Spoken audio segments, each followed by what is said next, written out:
All right, everybody. Welcome in to Load the Box. We're back for the Browns guys that keep helping on me. I'm wearing the stupid Browns shirt, and I figured it's a good week to do it because there has to be some representation of a good football team on this show. So, I went ahead, I busted it out, and I'm going to try and wear it for the next couple of weeks. To make up because I was supposed to wear it back in like week 4, and here we are going into I think week 9. I'm Jordan Hawthorne. I'm joined as always by the marvelous and the wonderful Jack_H_Day. Jack didn't do a show last week. We were both pretty frustrated. We had a lot going on outside of football, and honestly, every week it gets more difficult to find time for this team. I know you've talked about how I think you've all throughout that little intro, you didn't put down, that whiskey bottle you got under your desk. So, is it fully time to start getting liquored up and just start, getting trashed on Wednesday nights? So, how have you been? And give me kind of your opening thoughts on the Baltimore Ravens game. Yeah, I don't the Vikings, just talking about them, it's such a weird team, and it always feels like that's the case. It's like when it rains for this team, it pours. There's so much nonsense going on with this football team. I shouldn't say nonsense. That might be a bad word to use, but it feels like we're starting to kind of get that snowball effect where it's like, hey, the Wilf ownership isn't happy. Oh, by the way, Danielle Hunter's hurt. Patrick Peterson's hurt. Michael Pierce didn't get placed on IR, has surpassed the 3 games. So if he would have been put on IR, it wouldn't have made a difference. Didn't make any sense there. Harrison Smith comes down with COVID. There's a COVID issue within this organization. And that's one thing that I will stick up for Mike Zimmer. When we talk about this, that's probably something we'll kind of get into a little bit more on the show. But over the Mike Zimmer era, there has been so much just noise. And outside of football, injury related, his eye stuff, now COVID. I'm missing several things. The Teddy Bridgewater injury, like that's football, stuff happens, but it's year in and year out. It seems like there's something going on. And now in the news, Dakota Dozier had to go to the hospital with COVID symptoms late in the evening last night. And now there's stories kind of coming up about Dalvin Cook and one of his old girlfriends with some domestic stuff where there's a little bit of finger pointing from both parties at one another. Don't really want to talk about that too much because I think you and I are both kind of in the similar boat where it's like, let's let this run its course and kind of see what the legal situation, how that kind of unwinds, because I mean, I've seen so much speculation on it on Twitter on both sides already. And it's just like, I don't want to speculate about something that's as serious as that. And I think you feel the same way. So we can I just wanted to make those 2 nuggets because those are kind of the 2 biggest newsworthy things.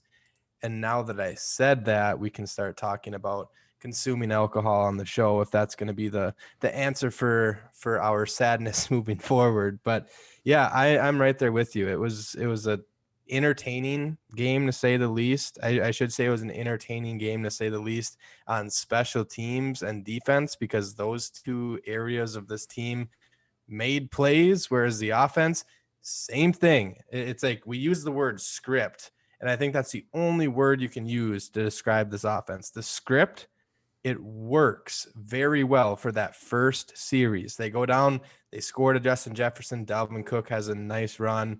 They capitalize with that nice throw and catch to Justin Jefferson. After that, the script of this football team is to completely fall apart, throw that script away, stop throwing to Justin Jefferson, don't throw to Adam Thielen, forget you have a top 2, top 3 wide receiver duo in the league, and throw it out the window. I have no idea what the state of this team is moving forward. It's kind of like I said, we're in a weird spot. You could call me tomorrow and say Rick Spielman's been fired. You could say Mike Zimmer's been fired. You could say, hey, Kirk Cousins got released. At this point, nothing is going to surprise me with this team. And I think you and I are in the same boat where I'm almost looking forward more to 2022 and the 2022 NFL draft process than I am any of the next upcoming Vikings games. Yeah, no, I'm all in on, the draft for this upcoming season. We were talking before the show about Rick Spielman going out to watch some Nevada. I think they're the Nevada Wolfpack games, to scout their quarterback. Seems like the Vikings might be in on quarterback this year if we are able to, to pick that high, which we were talking about how, it doesn't look like there's a lot of bright spots happening right now. There is a bright spot on the schedule, and it's the fact that this brutal stretch of games ends in 2 weeks. But the issue is I have no confidence at all that we're going to sneak out even one victory.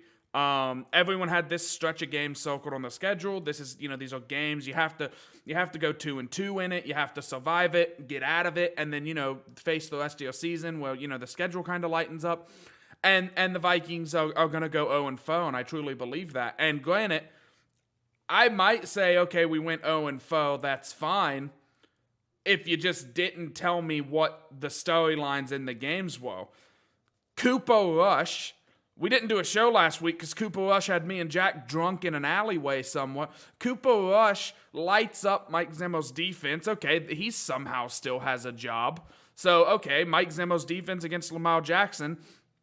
I think everybody thought that game was going to be a lot less close than it was. Well, hey, the Vikings go up 2 possessions. Holy cow, there it is. And I hate to be Mr. Pessimistic here, but I watched the game with a buddy, and I told him, I said, he was like, oh, things are looking good for you guys. And I said, no, they're not. I'd rather be, up 3 points or tied right now.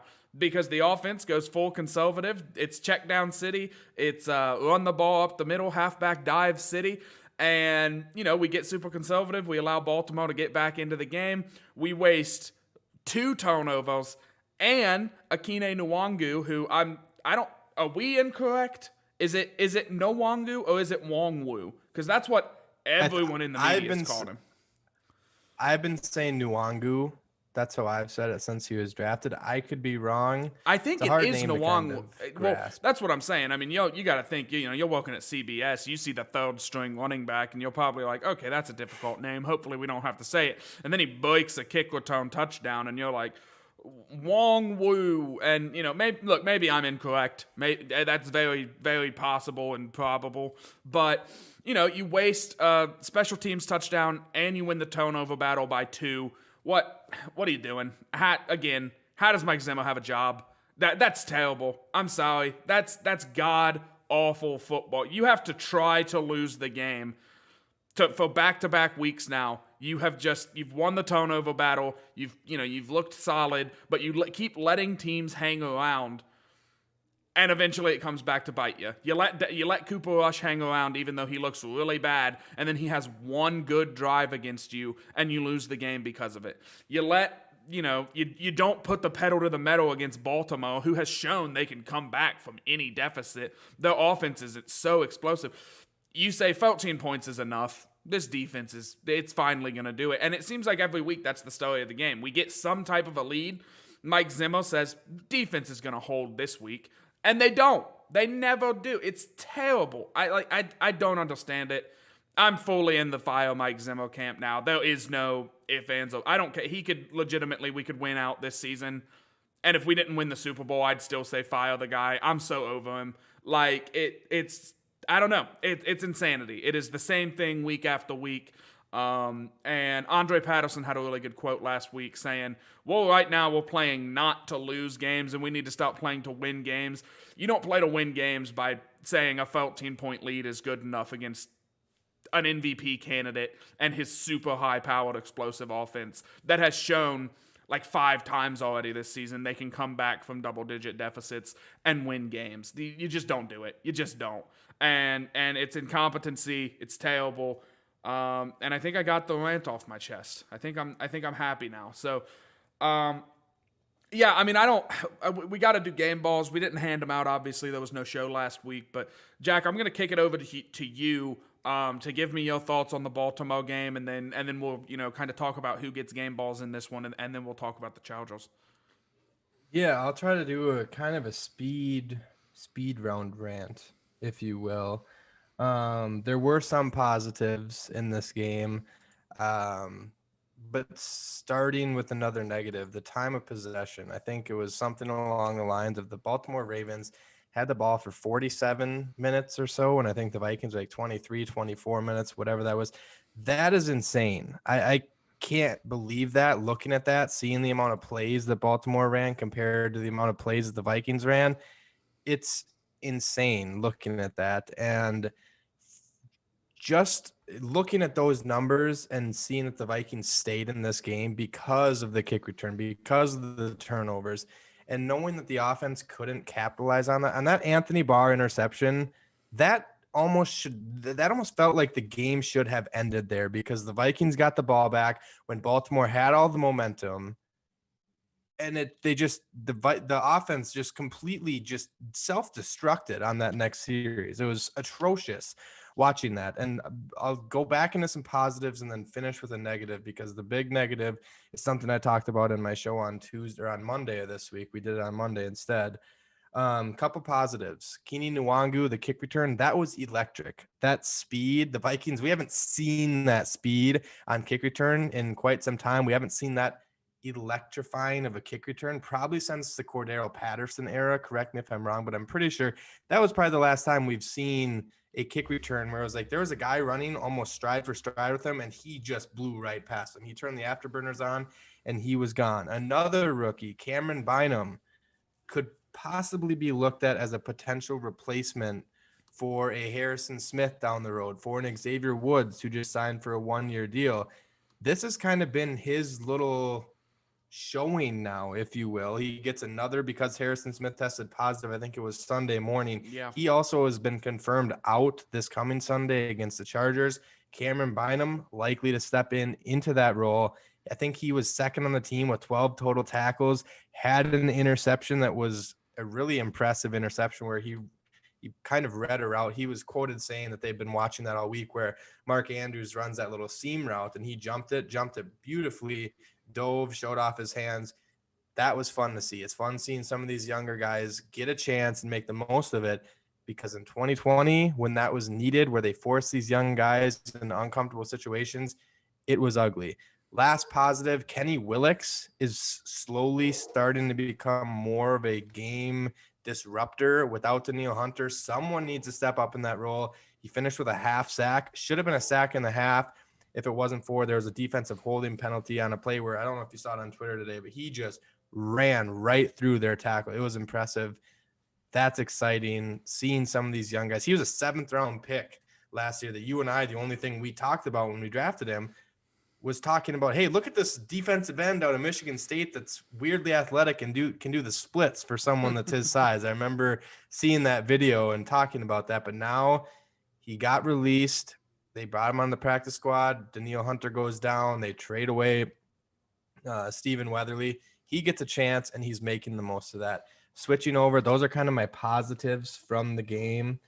Armon Watts is another name that has stepped up and has kind of limited one of the exciting acquisitions of the offseason in Sheldon Richardson. Sheldon Richardson got out there. I think he had a sack or a half sack in Baltimore. But Armon Watts is playing very well in that role too. Dalvin Tomlinson. It's fun seeing some of these guys where it's like there are pieces here. There's some young guys that are starting to look good. That's still not quite enough. Obviously, moving to 2022, we're going to have to see more out of them, which maybe that'll be the case if the season continues to go in a downward spiral. But my last negative, this was my biggest talking point on my show on Monday. The broadcasters brought up this point during the game. I don't remember which one it was, but they said, look at Lamar Jackson, how he is kind of navigating that Ravens offense. He's fearless. And I just, when that registered in my head, I wrote it down in my notes instantly. And I was like, when was the last time watching a Vikings game that you could look at that offense and say, oh my God, that Kirk Cousins is fearless. This offensive coordinator is fearless. It hasn't happened. I think the last time we felt that was Case Keenum, because he would just chuck, and you call them YOLO balls. That's kind of your term, but he would just huck it down the field, and he trusted Adam Thielen and Stephon Diggs. Instead, we get to see on the broadcast Kirk Cousins sitting there kind of clattering his teeth, making weird movements with his mouth. It's like, get out there and do something. I don't know if it's Clint Kubiak that's holding the offense back. I don't know if it's Mike Zimmer holding Clint Kubiak from this offense back, or if it is a Kirk Cousins thing. I have been a Kirk Cousins advocate since he arrived in Minnesota. I still think to this day that was the right decision to make in 2018 over Case Keenum and over Teddy Bridgewater. But at a $45 million cap hit, that is terrifying. And if we're going to sit around 500 and 500, I'm not coming out here and saying that quarterback wins is a stat, because I don't think that's true. But something's got to give, man. It's either Mike Zimmer, like I said, Kubiak, or whether that's Kirk Cousins. Something's got to give, because if this team falls apart in 2021 and misses out on the playoffs, I don't have any confidence that this is a playoff team in 2022. You have to hit rebuild. And at the end of the day, that might start with bringing in a new head coach. And what happens with new head coaches? I would be willing to bet my money on that a new head coach comes in here and he wants to move on from Kirk Cousins. Might not be true, but if you can look at some of these young kids in college, you look at a Matt Corral who's kind of playing with some swag, plays fearless, can kind of read utilize a struggling franchise. I don't know if I have that faith in Kirk Cousins anymore. And we're seeing it more and more where there's plays. There's a couple of them in Baltimore where the pocket breaks down and instantly he checks it down to Dalvin Cook, or instantly he checks it down to wide receiver 1, CJ Ham. I don't know. I'm just sick of watching this offense run into a brick wall instantly after coming out and moving the ball right down the field on the first drive. That's the end of my rant. I know it was a little bit longer than I was hoping to get to, but it's frustrating. And that's all I can really say on it. Yeah, I agree 100% with you that it's frustrating. And I think here we go. Let me just get it out of the way. I do think it's a lot of it is Cousins. A lot of it is Cousins, there's not enough separation. Let's take the check down. Now, don't get me wrong. We shouldn't be calling plays where Cousins' number one read is Tyler Conklin on a 2-yard slant on third and 5. We need to stop trusting that Tyler Conklin is going to get yards after the catch. Assume that where he catches the ball is where he's going down, because he's not making a lot of people miss. It's just not his game. And I don't know. I agree with you. I think a Matt Corral would have been electric. I would have loved to have been in a position this past season to draft a quarterback. Well, maybe, Rick Spielman gets aggressive and we go up and we see us get a guy like Justin Fields. Or we see us get aggressive like San Francisco and move up and get a guy like Trey Lance. Hindsight is obviously 2020. I agree with you. Cousins was the right move in 2018. The extension, it wasn't good. The extension might cost Rick Spielman his job, just to be frank. Because, you got to have good quarterback play, and unfortunately the Vikings aren't really getting that. So game balls in this one. On the defense, I think it's Cam Bynum. That's who I'll go with. It gets the stout last-second decision, kind of has to step up and plays well and gets the interception. Jack, I'll let you tackle the offense, and then we'll briefly talk about the Chargers game, and then we'll get out of it. Yeah, I quite frankly, I'm not giving a game ball to the offense. I'm going to give it to a player that sparked more excitement and sparked more, I think probably, I guess I'm spacing on how the points were spread out. I know they scored to Thielen towards the end of the game. I'm going to give it to Nwangu, another rookie. I know we didn't play on the offense. He didn't play any snaps on the offense, as long as I could be spacing on that, but I don't think he was on the field for any offensive snaps. Not only did he have a kick return for a touchdown, this is something that, going back to the top of the show where you were talking about all the things that added up in the Vikings' favor, and the outcome still didn't land in the W column. They faked a punt and got it on 4th down. They faked a punt. They won with the +2 turnover margin. Gosh, I can't talk. They had a kick return for a touchdown. They had all of this stuff go right for them. And in the most typical Minnesota Vikings fashion, they found a way to lose this game yet again. I'm going to give it to Keenan Nwangu. I think he deserves it. I don't think there's really anyone on the offense that's deserving of it. I think Justin Jefferson, I think Adam Thielen, I think both of them should have had career days. They were going up against literally the last ranked secondary in the NFL, and we threw that up. We didn't care. The Vikings coaching staff didn't care about that. They still wanted to do runs in between, not only the tackles, in between the guards. Let's keep it close and kind of run this clock down. Well, you didn't do that. You got absolutely annihilated in time of possession. You got absolutely, I don't know. I'm ready to put that game in the past. I'm going to give my offensive game ball to Keenan Nwangu, because he was really the only spark to have any sort of production in the second half. Yeah, I got to agree with you. And I'm going to be honest. The Vikings are, I think, a gambler's best friend this season, because I think that even they were 6-point underdogs in that game, and even I said that was too high because the Vikings are going to play it close. And that game didn't really surprise me against Baltimore. The way, we got a lead, we blew the lead, we lost by 3 in overtime. It's kind of been the story of the whole season. So moving into, it takes me so long. It's so difficult for me to not say San Diego. But moving into the LA Chargers game, the Vikings are still on the road, going all the way out to LA. It's probably going to be a very Viking-centric crowd It's going to feel like a home game. These are things that I usually say with jubilation as I'm trying to, convince everyone why the Vikings are going to win. They're not going to. They could score 56 points. They will lose 59-56. I legitimately in this one, I think it's going to be the same thing we've seen for 2 months now. It's going to be the Vikings probably get out to a lead and give us all that little bit of hope. It looks like the team might be good. And then we're going to run the ball. We're going to get too conservative. We're going to let Justin Herbert play his way right back into the game with his electric offense.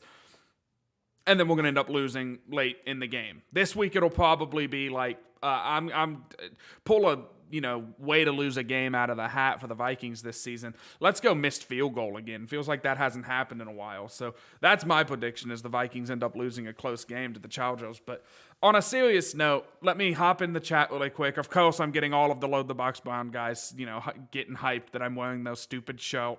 So congratulations to them. But then Chris Land is in the chat saying for the first time he's saying it's time for Zim to go. And yeah, Chris, if you're just joining us, just rewind. You'll hear my thoughts on the Zimmer situation, some of Jack's as well. I think everybody in Minnesota is kind of just patiently waiting for the news. And I think it's might be this week that it happens. So anyway, moving back to the Chargers. I don't know. The secondary's banged up. We're going to need another game. Well, I don't know how the Vikings, I guess because Lamar Jackson, he's a lot better as a passer. He's still not elite. Maybe that played into some of how the Vikings were able to, it seems, limit the passing game early in the game.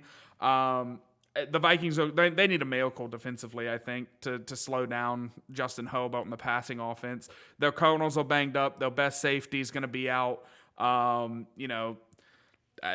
Chargers aren't really a team that's going to run the ball a lot, and I feel like the Vikings put a lot of investment into stopping the run in the offseason, and I feel like a lot of the offense is going to be Eckler on passing plays rather than Eckler on just straight up, running between the tackles. So that's my biggest matchup of this game.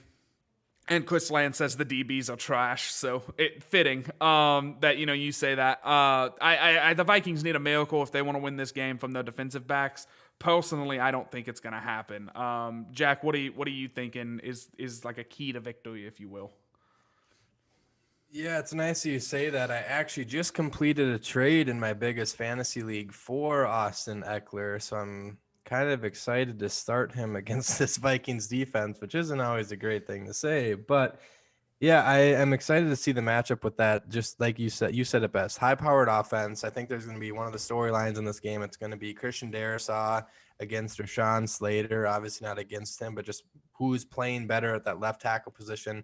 2 first-round picks. I think Rashawn Slater, I think the Chargers were the pick before the Vikings, so I think he went off the board at 13, and the Vikings traded back. I think he was a guy that was on the Vikings' radar.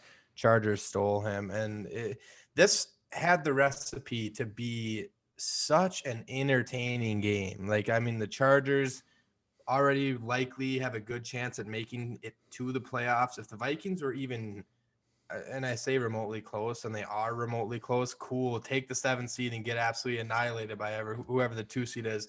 That's fine. If you want to squeeze into the playoffs and you think that's good enough and you're not tired of that, whatever. I think you and I are both tired of that. I think it's time for a rebuild for this team. And I don't know. It's frustrating, but it would have been so fun going into this game. And I still think this is going to be a huge storyline. But Justin Herbert winning that Rookie of the Year award with Justin Jefferson, the Vikings fans kind of feeling that was a little bit in a slap in the face of Justin Jefferson. Make it a quarterback's award if you're going to do that. And on top of it, Vikings fans, when they're playing well, they travel well. It's a brand new stadium out in Los Angeles. I think Vikings fans would have wanted to go there. It might have felt like more of a Vikings game if they were in contention still, because the Chargers, they just don't have a huge fan base. And I'm sure now that they've won some football games, and it's a brand new stadium, I'm sure they fill that place up. I'm sure it's going to be entertaining to watch. It does remind me lighting wise of US Bank Stadium a little bit from what I've seen on TV, where the natural lighting is just really cool. So I'm excited to see that, but I don't think this Vikings defense is going to hold. They just let up 34 points against Lamar Jackson, and we were acting as if, and I was acting as if they just went out and had a great performance, which isn't necessarily the case. I will say they had a pretty solid performance because they were able to force a couple turnovers. They were able to play. I mean, they were on the field for 47 minutes. They were gassed, and then some in over, or maybe that would include overtime. I'm sorry. But that right there cannot happen. If the Chargers are able to control the clock, I don't think the Vikings have as good a chances at winning the turnover battle in this game. I think Justin Herbert can make mistakes, but I just think this is going to be a recipe for disaster where Justin Herbert, that team, it's going to be a very clear cut Sunday, in my opinion, where whatever team wants it more is going to win. And there's no one on this Vikings team that I get this like, and that's another thing. It goes back to my cousin's conversation. Put a quarterback on this roster that wants to be there as much as that number one fan in the stands. Put someone that wants to bring a Super Bowl trophy back to the state of Minnesota. I don't know if they have that right now.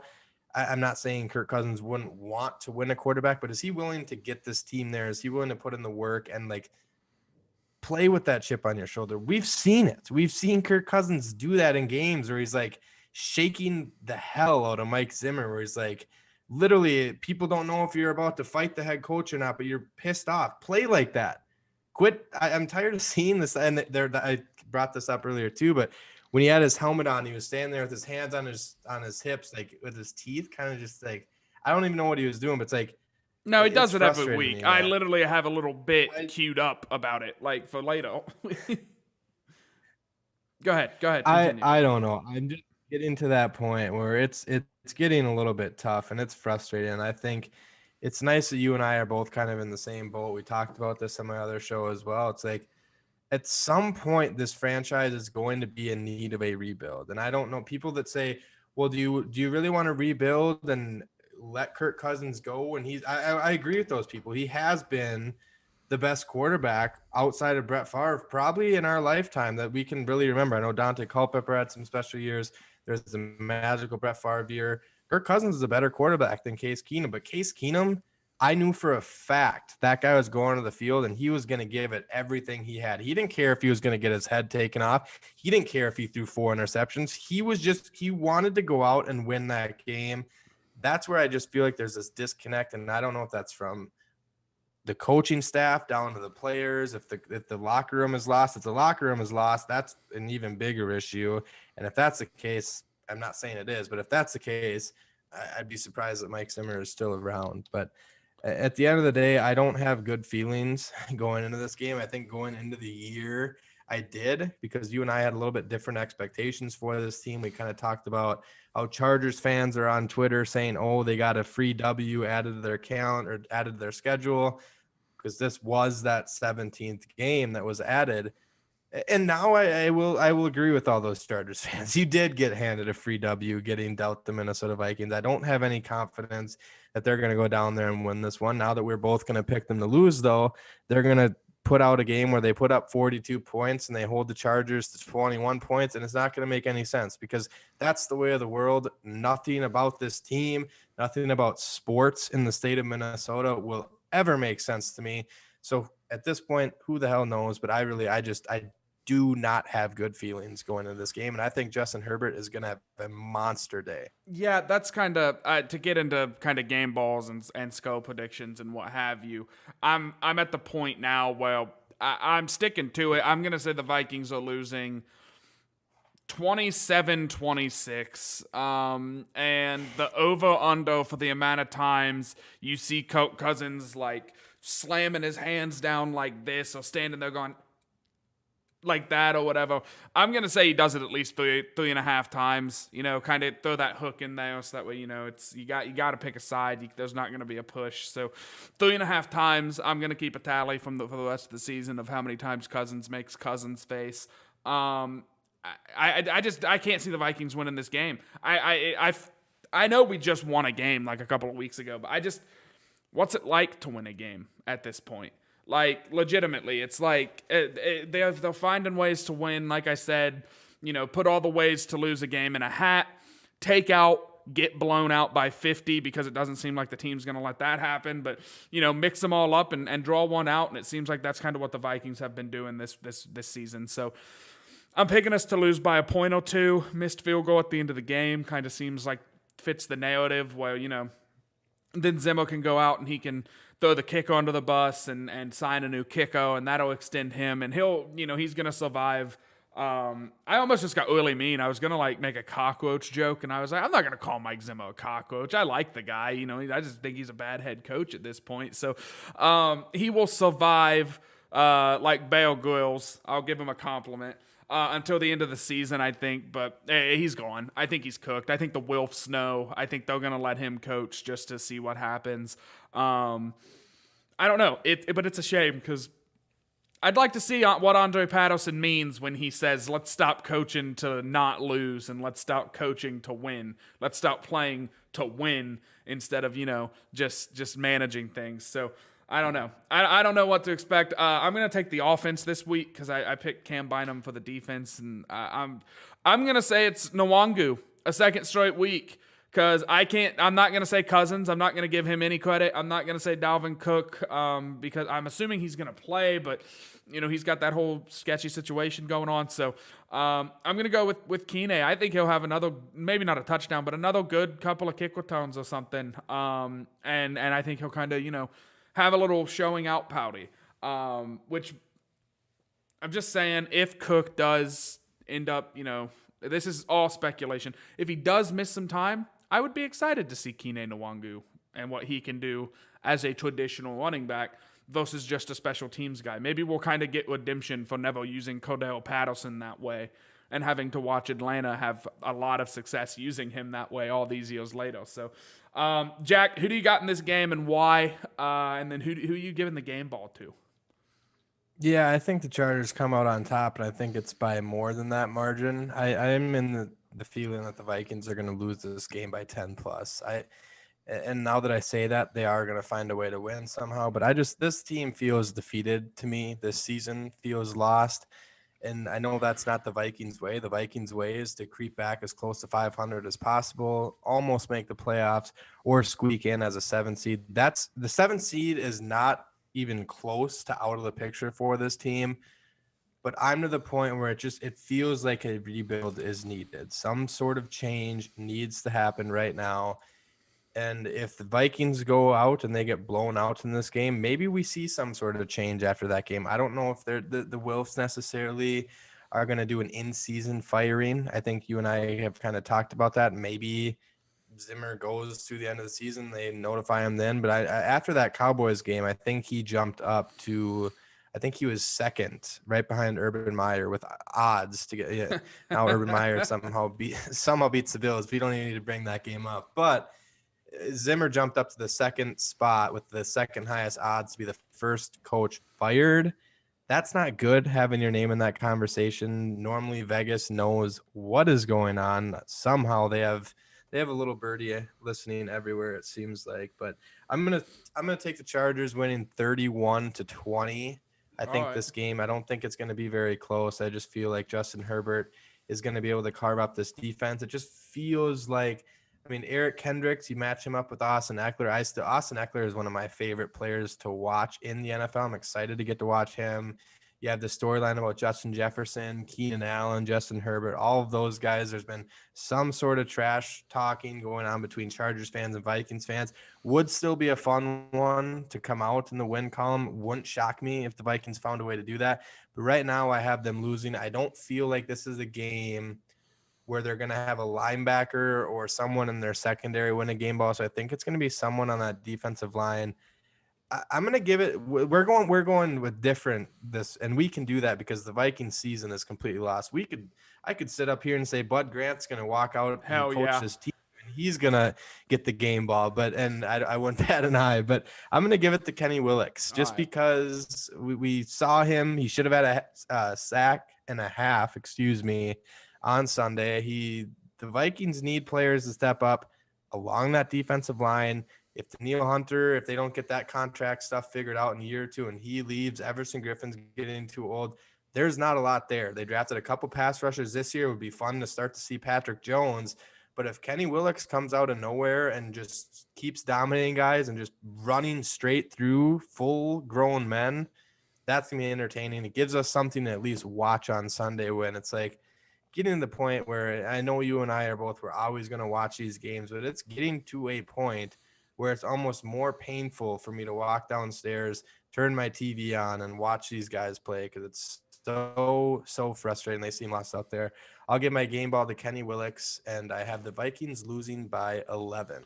Well, get a breath in because I don't have a lot of final thoughts. So you're about to have to get me ready to watch this team, and that's a task, Jack. That's a task. It does. It's down, and this is what sucks. And this is when, as a fan, because that's what we are. At the end of the day, as much as we love doing the show and we try and make it look good and we try and sound professional and we try and give out, our takes and, your breaking news, earlier in the season and stuff. In our souls, we are football fans. And when, as a fan, it feels like a labor to turn on the TV to watch the Vikings play because you're signing up every week for disappointment and heartbreak. I mean, even the wins this season, we've been like, are you kidding me? We had to, do that to beat the Detroit Lions that haven't won a game yet. And they're about to take, they took a lead on us with 50 seconds to go in the game. Like, even with all of that, it's just, I don't know. It's a labor. It's tough to watch the game. And that's really why I think that, every week it seems I'm tweeting whenever the Vikings have a home game, boo this team. Boo them loudly and proudly. Like, boo the play calling, boo the checkdowns that Cousins has taken, boo the defense giving up points. It doesn't mean that we hate the players. It just means we're very frustrated with the team and the way that the players are being used and the way they're executing. It's frustrating, and I know every fan in Minnesota is frustrated right now. Hopefully we get good news soon. Hopefully, we do find out Zimmer's gone. Leaks start coming out that we're sending out feelers to like a Kellen Moe, to a Bieniemy, I don't want Brian Daboll. The Bills' offensive coordinator should not be hired as a head coach after he scored 6 points against the Jacksonville Jaguars. He's done. He's out. Who'd Dallas lose to? They lost to Denver, but they went for it on like 3 straight fourth downs, and they just didn't convert. And I don't know if Dak's healthy, so I'll give Kellen Moe some. They scored 16 points in that loss. If I'm high on an offensive coach, he's got to score some amount of points. He scored 6 against Jacksonville. Terrible game. But hopefully, we'll start hearing reports about coaches. And, time's going to start flying here soon. Christmas season's coming up. And then before you know it, Jack, it's right around the corner. It's draft time. And it's time to talk about the draft and do mock drafts and text each other about some random 5th-round pick that we fell in love with, on a midnight Coke binge watching film. It's always exciting. It's always fun. So that's all I got. Thank you guys for tuning in. I got a text midway through the show. It looks like we had some stuttering issues throughout the show tonight. The audio was unaffected. And I was trying to find a way to fix it all throughout the show, and I'm sorry that I wasn't able to do that. But hopefully you guys had a good time being here. Thank you guys in the chat. Chat's closed. Thank you guys in the chat for tuning in. And Jack, I'll kind of let you get us out of here, man. Yeah, I don't have a massive speech in my mind like I normally try to give, just because I feel like exactly what you just said. Like, it just feels like the air has been sucked out of our bodies when watching these teams, and it's frustrating. And now that it would not surprise me in any way if the Vikings went on some sort of crazy run over the next couple games. I mean, they've shown good product on the field at times. Like, you flash back to that Arizona game where the offense actually looked like they kind of knew what they were doing, and it seems like it's been ages ago since they've looked like that. But there are a lot of positives on this team. I would like to see Kirk Cousins just start slinging the ball a little bit more. I think the term gunslinger comes around with few quarterbacks when they enter the league. I think Baker Mayfield was one that kind of had that. I'm just bringing that up because you got the Browns shirt on, and we can salute the Browns guys because their season's still alive. They can still have some fun, but obviously Brett Favre is the biggest one. Brett Favre broke the record at one point for the most touchdowns thrown in a career. He also broke the record for the most interceptions thrown in a career. He's still in the Hall of Fame. He's still a Super Bowl winning quarterback. Should be a 2-time Super Bowl winning quarterback. But we don't need to talk about the New Orleans Saints, because if we do that, we're going to be here for way longer than we should be. And I'm going to be ranting about something that happened 10 years ago instead of ranting about something that's happening right in front of our faces with this team in 2021. I think the rebuild is coming. I think there's going to be changes coming. You can take that as a bad thing. You can take that as a good thing, but we're getting closer and closer, like you just mentioned, to draft season, where I'm sure Jordan and myself will both swear by 3 or 4 different quarterbacks that this team has to draft in the first round. But if Mike Zimmer stays, I'll leave you guys with this. Maybe Mike Zimmer ends up staying, and hey, they find a way to get like 13th, 14th, 15th pick in the draft. They draft a cornerback, and it's a revolving circle. It's the same exact thing. I'll get everyone riled up as we're leaving the show. What are you doing? You're bringing up 09. You're talking about Mike Zimmer keeping his job and drafting a Kono. You're trying to stop riots. To be fair, if Mike Zimmer is let go and whoever comes in for that job, they're going to have to draft a cornerback. If you haven't looked at the depth chart, don't do it. Wait until training camp of next year to do it, because it is extremely, extremely thin. Yeah, and they're going to have to add some talent. But all in all, it should be an entertaining game. There's going to be fun storylines in this game. Like I said before, Justin Herbert, Justin Jefferson, Keenan Allen, kind of talking about some of those storylines. 2 first-round rookie left tackles starting for both teams. Going to be fun, going to be entertaining to watch. Brand new stadium out there in LA. Neither of us have high hopes. I don't think many Vikings fans should have high hopes, but at the end of the day, we live in Minnesota. We have absolutely no idea. We don't live in Minnesota. I live in Minnesota. You live in Ohio, and for some reason decided to be tortured by a Minnesota sports team. So I appreciate you for putting your heart out there and letting it get crushed every single Sunday of your adult life. But having said that, I don't even know what direction I'm going anymore. I've said everything. I've talked about all my frustrations over the last decade now. So yeah, I think the Vikings lose. You have the Vikings losing with the field goal. If that happens, also not going to be surprised. Not going to be surprised if the Vikings put up 40. Not going to be surprised if they put up 3. I'll leave you with that. Most importantly, Skol as always.